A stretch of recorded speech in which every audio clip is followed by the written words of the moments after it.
Ebya Besigye si birungi yadde n'akamu. Alabika muganda wange abasajja baagala kumunywereza mu kkomera okumalira ddala ekiseera, oba munnange n'okutuuka okumusalira anti bagamba nti omusango gwe kibonerezo ekisembayo kalabba, kitegeeza basobola okusiba amaiso oba n'ebirala. Kakati ate munnange Nalukoola Lubongoya basazeeko akakiiko k'ebyokulonda baagala kumanya lwaki tekagazeeti nga Nalukoola okubeera nga munnange ate alayizibwa ku bubaka bwa Kawempe North. Akena naye munnange bw'atyo alayidde nga bw'agenda okwesimba ku Gen. Museveni ekijja kijje, ate nga munnange essaawa bwe zityo nga bwe zeetooloola nga twewuunya abasajja bano kye baliko. Muganda wange Muhoozi yalangiridde dda nti kitaawe yamukakasa nti ejje lino erya UPDF alina okulifuula killing machine, lirina okutta abantu nga bwe lisobola, alina okulifuula killing machine. Balamu n'awagira ne bakuba mu ngalo kyekyo. Waliwo yabadde abuuza nti kutta baani, oli n'agamba nti naawe bwe kiba kisoboka ng'amuddamu. Kakati muganda wange awo we tuli, era kansooke munnange nkulamuseeko bya nnaku, naye tetujja kulema munnange kubeera nga tweramusaako. Ate ani anaatulamusaako anti atalina mukamwana yeekamwana yekka. Alright, kakati munnange Besigye ensonga ze tuli mu kkooti, era nga okusinziira ku galiwo munnange Besigye gavumenti egamba nti ono alina obusobozi obudduka eggwanga singa bamuwa beyiro, singa agezaako kubeera nga afuluma oba alaba ku kitangaala bw'ati. Jukira baatugamba gye bamusibira teri nnyo kitangaala kiri awo musana, si kyekintu kyatera okuba nga alaba. Kakati munnange bwetyo state bwetegeezezza kooti munnange gavumenti ya Uganda bwetyo esabye enno ye ebeeragira bulagizi, esabye kooti enkulu wano mu Kampala ereme kubeera ng'ekombya ku Dr. Kizza Besigye beyiro ne munne Lutale, era nti ono ayinza okubuuka n'adduka mu ggwanga n'akubasama. Kakati Besigye nga ali wamu ne munne Haji Obeid Lutale, bano bali ku misango gy'okulya mu nsi olukwe. Kati bwe batyo bali basabye okweyimirirwa omwezi oguwedde, era nga munnange baagala kooti Chief Magistrates Court wali mu Nakawa yebeera etunula mu nsonga ezo. Kati Besigye munnange nga amaze okubeera ng'ateekayo okusaba kwe olwo gavumenti ebitunulamu, era bwe batyo ne bavayo bakiwakanya nga tebali siriyasi, nga bagamba nti nno emisango gya Besigye giri siriyasi nnyo, era nti gino era abantu bagirinamu interest nnyo, ate era gisobola okubaako ne impact ennene nnyo, oba gisobola okubaako oba kyegikola mu kukosa national security singa bagezaako okubeera nga bamuwa bail. Kitegeeza munnange gino giri inappropriate in terms of bail. Kakati a Detective Inspector of Police Wilson Batura Torwekirwe munnange mu affidavit ye eno bwetonga enokolayo nti charges zino ziriko ekibonerezo ekisembayo kyakufa kyakalabba, era nga girimu emisango ejazzibwa emitala w'amayanja, cross border activities, era nti munnange kiba kitegeeza nti Besigye bamulaba nga potential flight risk, ayinza okubuuka n'adduka mu ggwanga n'abomba. Munnange oludda oluwaabi olwa gavumenti lugamba nti Besigye wakati wa 2023 wamu ne Novemba 2024 Besigye wamu ne munne gwe bamuvunaana naye okuli Captain Ola n'abalala Obedi Lutale waliwo n'abalala nti be bakyanoonyerezaako abakyataddeko kakokola tondeka nnyuma nti bano beekobaana nga baagala okubeera nga bajjako gavumenti ya Uganda. Kati munnange gavumenti era eyongerezaako nti bano baatambula mu mawanga agawerako okuli Switzerland, Greece, Kenya n'amalala nga bwe bakuba meetings be bivumba obufubu era nga bonna bugendereddwamu munnange kubeera nga bapulootinga okuggyako gavumenti ya General Museveni. Kakati munnange mu kwewozaako Besigye agamba nti nno ye munnayuganda agoberera amateeka, law abiding citizen, era mbutabeera tasalirwangako musango newankubadde nga babadde nga bajja bamuvunaana emisango ku myaka egiyise naye tasalirwangako musango nti guguno gumusse mu vvi. Era bw'atyo n'atakakasa n'agamba nti aba asobola okubeera nga munnange agondera amateeka era n'ayongerezaako ku ekyo ng'agamba nti bino byonna bigendereddwamu kubeera nga abonerezebwa ku bintu ebitaliiyo. Gavumenti eri mu kumutulugunya kumusibako matugambuzi kumuliisango naye munnange oludda oluwaabi bino byonna ne birigaana nga lugamba nti munnange lulemerako nti Besigye oyo si tagonderanko mateeka nti ebyafaayo bye muganda wange biragira ddala nti tagoberera mateeka ebyafaayo bye okusinza ku ludda oluwaabi. Kakati state bwetyo nenokolayo nti Besigye lumu yalangirirako 2017 nti taligenda kudda mu kkooti era nti buno bwe bukakafu obulaga nti omusajja ono Besigye okusinziira ku gavumenti nti tawa kitiibwa judicial processes, tateeka kitiibwa mu kkooti. Era munnange gavumenti ya Uganda bwetyo nga egaanira ddala okubeera nti Besigye aweebwa boyiro ne munne Haji Obedi Lutale. Kati no Lutale bo bagamba nti ono mbutamiitinga bigamba tatuukagana na mutindo talina legal requirements, talina ebyo byetaagisa kubeera nti nno aweebwa beyiro. Kakati munnange bwetyo kkooti negamba nti bail application oba okusaba okweyimirirwa kugobe, kkooti ekugobe. Era nga bagamba nti munnange ekyo kirina kubeera mu interest of justice, kirina kubeera munnange mu kaweefube okulaba nga obwenkanya bubaawo wamu n'okubeera nga bakuuma oyo avunaanibwa nga bamukuumira emabega y'emitayimbwa. Bagambye nti Besigye is capable of fleeing country if granted bail, state tells court.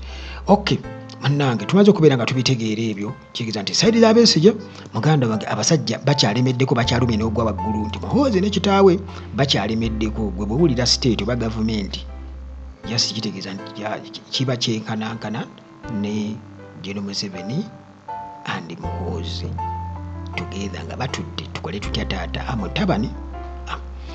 Kakati munnange Erias Nalukoola ne David Lewis Rubongoya bano bwe batyo basazeeko akakiiko k'ebyokulonda nga baagala immediate gazettement of Kawempe North winner era nga ono si mulala ye Erias Nalukoola. Kakati munaye Kawempe North elect omubaka omulonde owa Kawempe North Erias Nalukoola awerekeddwako National Unity Platform Secretary General David Lewis Rubongoya wamu n'abalala abakulembeze mu kibiina ekya NUP bwe batyo batuuse ku kakiiko wali ak'ebyokulonda ku kitebe kyako ku offices z'akakiiko kano nga bagamba babadde badimandinga ne bakateeka ku nninga nti twagala mu bunnambiro mukakase Nalukoola oluvannyuma lw'okubeera nti munnange yawangula akalulu ewatali yadde okubuusabuusa kwonna.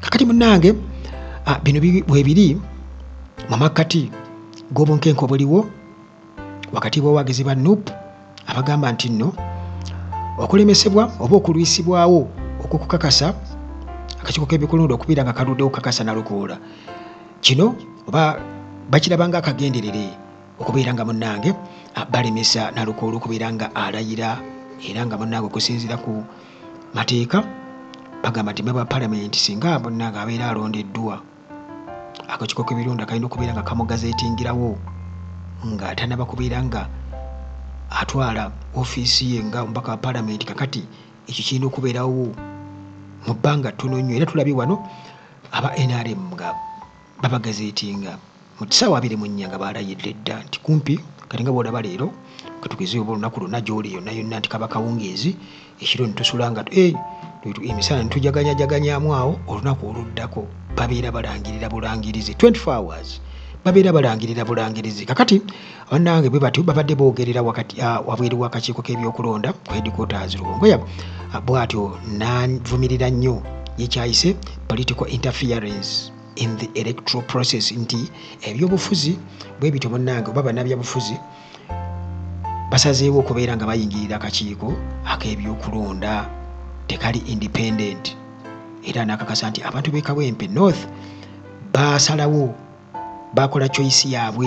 Kakati okulwisibwawo okubeera nga Nalukoola akakasibwa kino tekikkirizika era kireetawo ebibuuzo bingi nnyo muganda wange nti akakiiko k'ebyokulonda kano ddala kituufu kali independent keetengeredde tekaliko strings attached oba kaliko remote. Kakati Erias Nalukoola bw'atyo yawangula ku tiketi ya NUP naye bw'atyo avuddeyo kuseera ako kennyini n'ayimuka ng'alaga nti bannange kiki ekiriwo lwaki bannemesa era n'asaba wabeewo ekikolebwa mu bunnambiro asobole okubeera nga alangirirwa alayizibwa kuokulangirirwa yalangirirwa by the way naye okulayizibwa asobole okubeera nga akiikirira abantu be era agaye nti abantu b'e Kawempe North beetaaga okubeera nga bakiikirirwa ndi wano nkakasa nti due process erina okubeera nga egobererwa era tewali munnange political games zirina kubeera nga zizannyibwa. Bw'atyo ategeezezza nti oluvannyuma lw'okubeera nti nno bagasembaganye ne officials ab'akakiiko k'ebyokulonda era ne bawanyisiganye be bawanyisiganyizza ku nsonga eyo ey'okulwisibwawo okubeera nti nno alayizibwa bwe bati ne babategeeza nti erinnya lye lyaweebwayo eri ekitongole ekya UPPC Publishers of the Gazette nti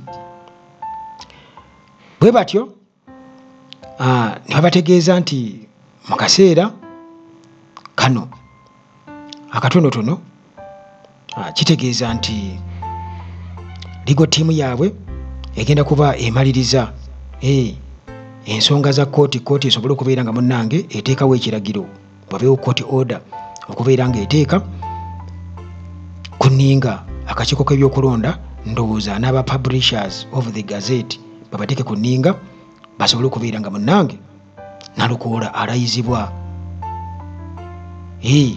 Bw'atyo bwatutegeezezza nti ba officials bamala dde okusabumiitingayo erinnya lye eri Uganda Printing and Publishing Corporation UPPC naye publication nti tennaba kubeera nga ekolebwa. Alright, kakati muganda wange awo tewali kyakukola ajja kulayira. Kakati muganda wange tubadde tuli awo amawulire kwegamba okuva mu nkambi eya Muhoozi kubanga ye muganda wange aliwo kutuwaze surprise naye eno nno surprise kwegamba gitwale nga genocide this time gyaleese it is claim ya genocide kitata yantuma bajjukira kitaawe yamutuma erinnya itegeeza okuwoolera ate n'agamba ayagala afuuke president wa Uganda kyekirabo kyayinza okuwa maama we yafa atya ye bw'amulowoozaako awulira ki kakati bw'abeera president muganda gwange ayinza okugamba tteyo mugende mutte. Kakati kino kyongera okubeera nga kyeyoleka mu bigambo Muhoozi byayogera. Balamu ng'amaze okuwulira ebigambo ebyo kambivugire wamu n'okuddamu kwa Balamu tuleme kubeera ate naye atumalira ebiseera kubanga bano be bamu muganda wange. Ono agira oli omuwezi w'omunyama n'akola ki n'awujja. Kakati Balamu ategeeza n'agamba nti ba enemies bonna balina okusarendaringa nga areactinga ku bubaka obwayogeddwa oba obwaweereddwa Muhoozi bwe yatuwadde Muhoozi bwe yatutegeeza n'atugamba nti kitaawe Museveni yamugamba nti ejje erya UPDF alina okulifuula killing machine, alina okulifuula likanywa musaayi nga litta buli kaseera alina okuba nga littayo ku bantu. Munnange Minister of State and Children Affairs Balamu bw'atyo areactinze ng'agamba yabadde areactinga ku byayogeddwa Muhoozi yabuvuddeko statement gyeyagambye nti President General Museveni mbu yamulagira mbu okutransforminga Uganda's People Defence Forces into a killing machine. Muganda wange ampuliriza kigamba kitwale ng'ekyuma ekigaaya ebyuma nti ejje lya UPDF lina okuba ng'ekyuma ekigaaya ebyuma. Kati ebyuma be bantu, ekyuma ekigaaya nga bw'onogamba nti bateekayo bantu. Twalaba firimu z'Abajamani wano nga bookya abaju nga basukka ne bafunamu babakwata babavuga mu train babatwala firimu eri Escape from Sobiba. Kati gyendi mukunyumiza Escape from Sobiba. Kakati nga batwala ne babayiweeyo mu zikampu zaabwe. Kati ne babuuza gwosobola kukola ki, nsobola okutunga, nsobola kukanika kino, nsobola abo ne babajjamu ab'omugaso. Kati bano bonna abaana abato abakyala abakadde nga babatwala mu kiyumba nga babateeka omwo nga bakuma omuliro nga ziringa kunogamba nti tanuulu mulimu ebyoto nga bonna basiriira basooka bajjamu nga era muyingira omwo. Kakati Muhoozi ayagala kuleeta kintu kifaanaganako bwe kityo. Kakati munnange bw'atyo Balamu nga mumanyi nti bo oyinza okwebuuza juzi mu Ssenyonyi yagaa nti omusajja ono ddala alina obwongo agenda yeebuuza omusajja ono ategeera oba tategeera. Kakati munnange mu butategeera bwe bw'atyo n'avaayo n'awagira vision eyo ng'agamba nti ba enemies bonna balina okusarendarenga. Kakati Muhoozi munnange tumumanyi wakati kitaawe yamufuula kifiga mu magye mu bukulembeze bw'amagye era bw'atyo yatukakasiza natugamba nti kitaawe yamuwa ebiragiro ebyo era nti yabimuwa emyezi emitono emyezi egiyiseeko emabega. Yamugamba dda mwana wange ta batte. Kakati munnange okusiira ku Muhoozi nti UPDF balina okubeera nga kugamba kakati ebiragiro mugende mubatte. Era yagamba mbuno kakati mbu ekyo ye kyayita mbu UPDF erina okubeera nga etransformingibwa, erina okubeera nga efuuka formidable force capable of protecting Uganda's borders and national interests. Nozewulira babagamba Uganda's borders and national interests tebagambyeko nti abantu n'ebintu byabwe. Nedda waliwo yaga nti wali yakomenti yaga nti baagala okutta bannayuganda bonna babajjemu kubanga bosi bannayuganda baleetemu abantu baabwe babateekemu. Ate nga kiyinza okuba ekituufu muganda wange kubanga batuga nti emirimu gyegiri universities ezo muziraba zirimu emirimu naye capacity eyinza okuba nga eri ku 1000 emirimu egiriyo job opportunities naye nga egiri occupied giri 3. Kitegeeza emirala gyonna temuli bantu era nga tebalina nabasomesa tebalina ki naye batugamba nti waliwo unemployment neewalala yonna naye nti nno tebannabweza buweza muwendo gw'abantu baabwe kubeera nga batuula mu bifo ebyo. Kakati Uganda erina okubeera nga bagifuule bagi-emptyinge bakati olwedde Buganda bagigyeko ddako mu maapu tekyali kugamba nti fenga Baganda teri kuboogerako Central Region eyo baagala bagikiriyaringe kubanga batta kibalanga babateekamu olutalo 1981 paka 1986 ne batta Abaganda ne batta wano ne bakoowa bukoyo buwanga Museveni ona akatambikina laba nga anyeenya omutwe bw'ate nga gayi bannange kumbe be battanga be batta abantu abo n'abasirikale be yalwana nabo be bajja bakayiira n'abalala bonna ne babatta nabo batta okubamalawo biri ku rekodi kuba ne babuuza nti ripooti ziriwa tebazirina bazisirikira kakati munnange babatwaleyo mu north ne babattireyo n'aba north ne babatwalira olutalo nga luvudde eruweru bamaze okutta ebyo bibiri fena tubimanyi bulungi nnyo kakati tuli ku bujulizi kitaata yaŋŋamba emyezi emitono egiyise emabega UPDF nina ogifuula kanywa musaayi killing machine baagala kutta abantu miliyoni ezisukka 45 naye tebiziwera kubanga balinako bye baagala okusigaza abalala babatte balinako bye baagala okusigaza batta bwe baliita ai muganda wange kakati munnange ebyo tumaze okubeera nga tubiwulira era nga abantu bamaze okubeera nga nabo babiwulira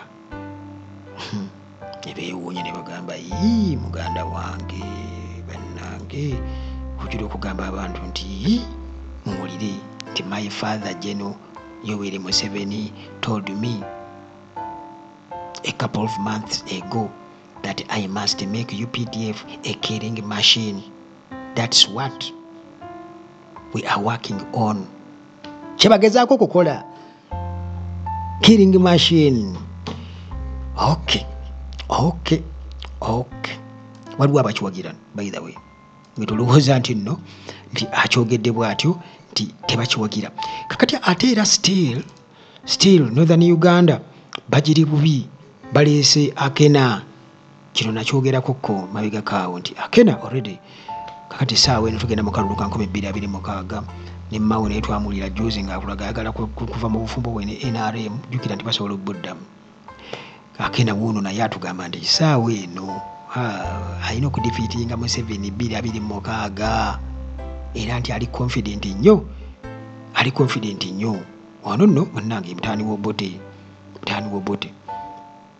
kwera bingi nnyo byayogera agamba nti Uganda erina okubeera ng'enunulwa. Ayogedde ku buli bw'enguzi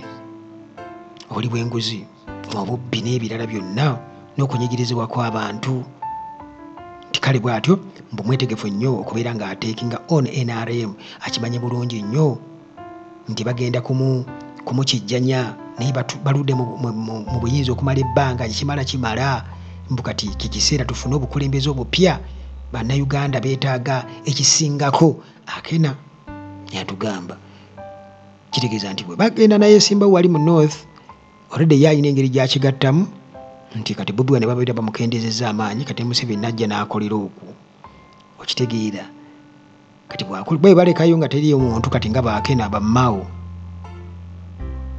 bamuliyati nti Bobi Wine abajja kujja kuba yabeera option ate era nga ye option kakati olwo bagezaako okuteekateekayo bawagikeyo bafune engeri gye bawagikawagikamu. Ekyo tukimanyi gwe muganda wange akiwakanya ekyoba ekito bwe kiri naye abyo byonna tubimanyi naye munnange UPDF killing machine mukyali awo naye Mukama Katonda atukuume munnange atutaase ku basajja bano ababi abazibu ennyo mu kisiibo kino. Tusaba Mukama Katonda tutaase otuggyeko ekikoligo ky'abasajja abamaliridde okubeera nga batutte otumalawo nabo bazikirire bye batwagaliza bye baddire. Waliwo wano yagambe Museveni nti 2027 tabwakubaawo ate waali by the way nja kukyogera nako mu mboozi zaffe ezijjako mu maaso awe bannange abasajja batya okufa oza bamutwala kati ngenda kufa ddi kyogenda kufa tufudde woowe ndaba ngenda kufa mubatte mpozi batte maama